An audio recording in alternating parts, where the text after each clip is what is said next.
Sometimes life doesn't give you time to think. It just throws you into moments that test who you really are. We pass by hundreds of faces every day, never knowing what quiet battles they might be fighting, or what kind of courage might be hiding behind frightened eyes. That's what happened on an ordinary afternoon downtown, when a little girl, shaking and terrified, ran straight into the arms of a stranger. Her words were small, but they carried a weight that silenced the whole street. She looked up at him and whispered, "They're after my mama." The man didn't ask a single question. He just turned toward the alley she'd come from, eyes steady, jaw tight. No one else knew what was going on. But he did. And in that moment, everything changed. Before we continue, make sure you're subscribed and have the notification bell turned on, because what happens next will remind you that sometimes heroes don't wear capes, they just show up when it matters most. The city was alive that afternoon, the kind of alive that feels loud even when you're wearing headphones.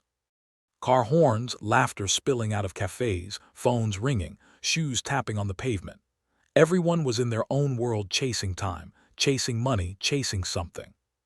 But sometimes, in the middle of all that noise, life throws you a moment that cuts through everything. And that's exactly what happened. A little girl, couldn't have been older than 8 or 9, came running down the sidewalk. Her small shoes slapped against the concrete, and her breathing was sharp, uneven. People moved out of her way, annoyed, thinking she was just another kid fooling around. But when she stumbled, clutching her chest, eyes wide with fear, that's when heads started turning. Her hair was messy, her face streaked with tears. She looked around desperately, as if searching for someone, anyone, who might understand what she was feeling. But the truth was, no one stopped. A man walking his dog glanced once, then kept going. A woman in a business suit slowed down for half a second before looking at her phone again. A teenager filming on his camera laughed softly, saying, "What's going on there?" Nobody saw the panic, nobody saw the shaking. Nobody, except one man sitting on a nearby bench. He wore a simple dark jacket, jeans, and the kind of stillness that draws attention without asking for it. He wasn't scrolling his phone or sipping coffee. He was just watching, the way some people watch life when they've already seen too much of it. When the girl tripped again, landing on her knees, he was already moving. She looked up, saw him approaching, a stranger, tall and serious, and for a moment she hesitated. But then she ran to him, clutching the sleeve of his jacket like it was the only safe thing left in the world. "Please," she gasped, her voice trembling. "They're after my mama." He knelt down to her level, steady and calm, his tone low but reassuring. "Who's after her?" he asked. The girl wiped her tears with the back of her hand, her breathing broken.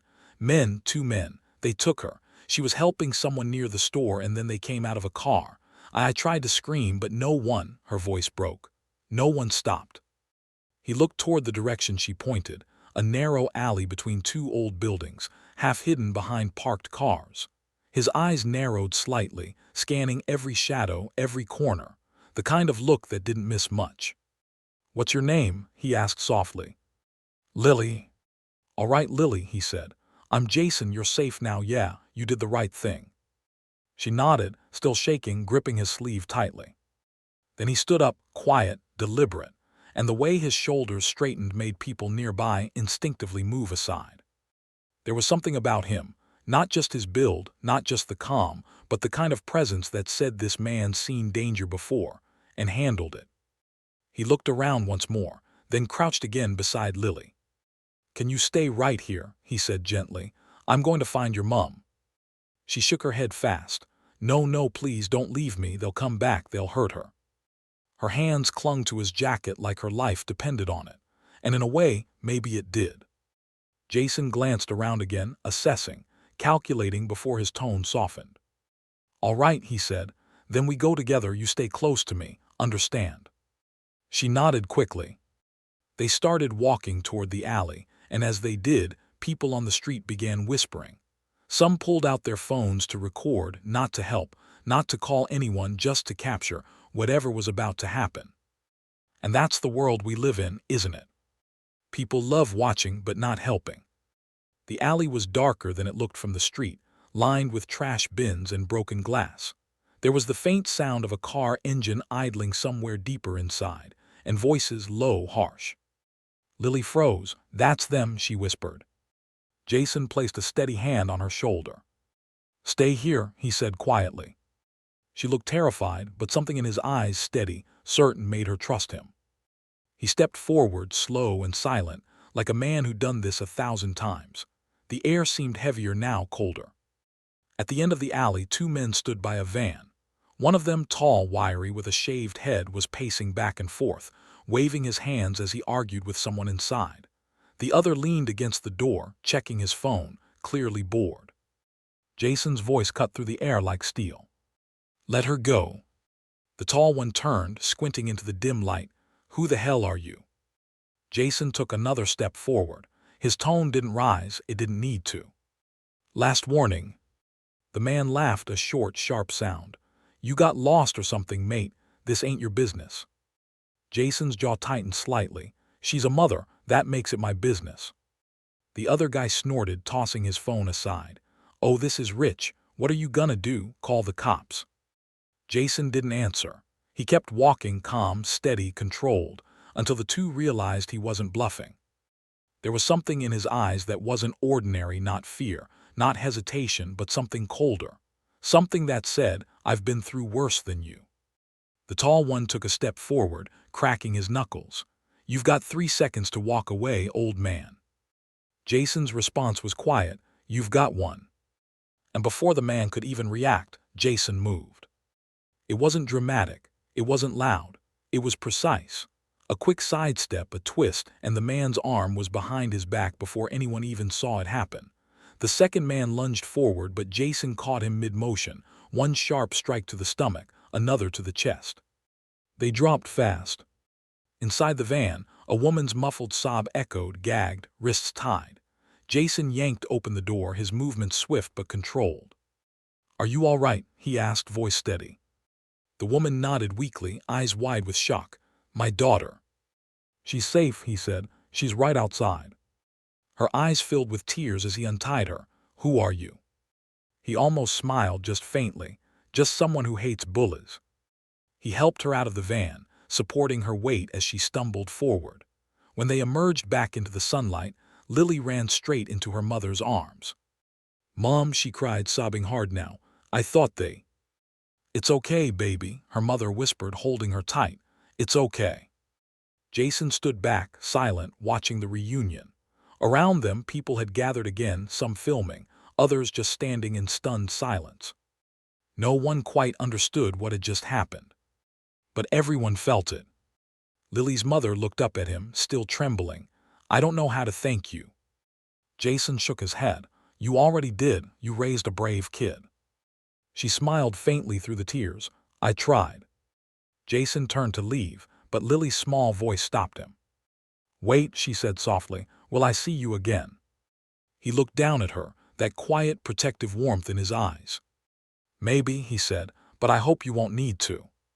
He gave her a small nod, and with that, he walked away down the street, disappearing into the crowd like he'd never been there. People parted for him without a word, phones slowly lowered. And for once, the city went quiet. For a few moments after Jason walked away, the street remained still, like the air itself was holding its breath. The mother, holding her daughter tight, didn't even realize she was crying until her knees began to shake. The police sirens were distant at first, then closer, drawn by the crowd, by the murmurs, by the phones that had caught fragments of something unbelievable. But by the time the first squad car pulled up, Jasonstatham was gone. Officers rushed in, separating the bystanders, checking on the woman and her daughter. Questions started flying. Who did this? Where are the men? What happened here? Lily clung to her mother's coat. Her small voice trembled. "The man, he helped us." "What man?" the officer asked, kneeling down to her level. She looked around at the empty street, the direction Jason had gone, and said softly, "He didn't say much, but he was brave." The cop nodded, though his expression showed he didn't quite understand. He turned to his partner. "Get statements, call in the van. Let's lock this down." While the officers worked, a woman from the crowd approached Lily's mother. She'd recorded part of the scene and was now staring at her phone screen in disbelief. "That man," she whispered, "he looked familiar." Lily's mother frowned. "What do you mean?" The woman turned her phone around. There, on the shaky footage, was a clear shot Jason's face, half lit by sunlight as he turned to check on Lily. She gasped, That's Jasonstatham." The name spread like wildfire through the crowd. People began scrolling through their phones, searching, comparing, rewatching. The officer nearby frowned, trying to keep order, but even he stopped for a second, looking over the shoulder of a teenager who had the clip paused on his screen. It was unmistakable. Lily tugged on her mother's sleeve. "Is he famous?" Her mother smiled faintly, brushing a tear from her cheek. "Yeah, sweetheart, but I don't think that's why he helped us." The story spread faster than anyone expected. By evening, the clip had gone viral, millions of views across every platform, shared under captions like "Jason Statham saves woman and child in real life," and not just an action star, a real hero. News outlets scrambled for details. Some called it staged, others said it was real. But the truth was simpler than either. It happened because one man saw something wrong and refused to look away. Meanwhile, in a quiet part of the city, Jason sat alone in a small diner. He wasn't watching the news. He didn't need to. The world could talk all it wanted, but for him, it wasn't about headlines. The waitress came by, refilling his cup. "You're the guy from that video, aren't you?" she asked softly. He looked up, gave a small smile. "Guess so." "You really did that?" she asked. He nodded once, sipping his coffee. "Kid needed help." She smiled, almost in awe. "You know, most people wouldn't have stepped in." Jason shrugged slightly. "Most people think too much before doing the right thing." The waitress paused, then said quietly, "Well, thanks for being the kind who doesn't." He gave a faint nod, his usual way of saying you're welcome. Across the city, Lily and her mother sat at home. The police had taken their statements, and the men who attacked them were already in custody, but the shock still lingered. Lily's mother, whose name was Samantha, sat by the window, holding a cup of tea she hadn't touched. Her daughter was asleep on the couch, her small hand still gripping a napkin Jason had used to wipe her tears earlier. She picked up her phone again, scrolling through the videos and articles. Everywhere his name, his face. But the one thing that caught her eye wasn't a headline. It was a comment, one that read, "He didn't do it for fame. You can see it in his eyes. He did it because someone needed him." Samantha smiled softly. "That's exactly it," she whispered. The next morning, there was a knock on her apartment door. When she opened it, no one was there, just a small brown envelope on the floor, with her name written neatly on it. Inside, there was a note in a simple, firm handwriting. "You were brave, so was your little girl. Don't let this world make you afraid to help someone again. J." And tucked inside the envelope was a small black card, embossed with a logo she didn't recognize at first, a falcon's wing over the letters R2. She turned it over, puzzled. On the back, just one line. "For emergencies only." She didn't know what it meant, but somehow, it made her feel safer. Weeks passed. The story faded from the internet, replaced by new headlines, new scandals, new distractions. But for Lily, the memory stayed sharp. Sometimes she'd ask her mother, "Do you think he's okay?" And Samantha would smile, brushing her daughter's hair. "I think he's always okay, sweetheart. That's the kind of man he is." But deep down, Lily carried that day like a secret, a moment when a stranger turned into a guardian. One evening, as they walked home from school, they passed a mural on a wall.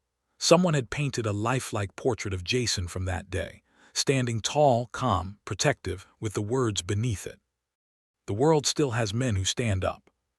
Lily stopped and stared at it for a long time. Then she reached into her pocket, took out a small, crumpled drawing, one she'd made in class of him holding her hand. She placed it gently at the foot of the mural and whispered, "Thank you." Meanwhile, somewhere far from the noise and headlines, Jason stood near a pier overlooking the water. The city lights shimmered across the surface as gulls cried overhead. He took out his phone, a secure line, not the kind you buy at stores, and called a number from memory. "Raven 2 checking in," he said quietly. A calm voice on the other end replied, We saw what happened. You broke protocol. Jason smirked faintly. I stepped in, that's all. You know the rules, stay low. I didn't use a weapon, just helped a kid. There was silence, then the voice softened. The footage went global. People think you're a hero. Jason looked out over the dark waves. Let them. Maybe they'll act next time instead of filming. He ended the call and slipped the phone back into his jacket. For a moment, he just stood there, alone but peaceful. A breeze rolled in off the water, and for the first time that day, he smiled. Sometimes it wasn't about missions or operations or orders. Sometimes it was just about doing what's right. And for Jasonstatham, that was enough. Months later, Samantha received a letter, official-looking, sealed with a crest she didn't recognize. Inside was an offer, a grant for single mothers to start small businesses. She didn't know how they found her or why her name was on the list, but she accepted. The grant allowed her to open a small flower shop near the same street where everything happened. And on the first day of business, as she unlocked the door, she found a single white lily resting on the handle. No note, no card, just the flower. She smiled, tears rising again, whispering, "Thank you, wherever you are." Lily placed the flower in a vase by the window, the first thing people saw when they walked in. And from that day on, whenever someone asked about it, Samantha would simply say, "It's a reminder that even in the worst moments, someone's always watching out for the good ones."